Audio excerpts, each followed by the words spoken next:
العسل. تحلية جميلة وما خدتش مننا حاجة، ومكوناتها موجودة في البيت، اللبن والسكر، ما استخدمناش حاجة تانية.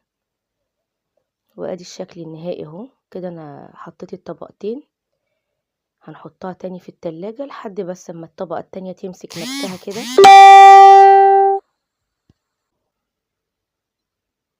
وادي شكله اهو زي العسل.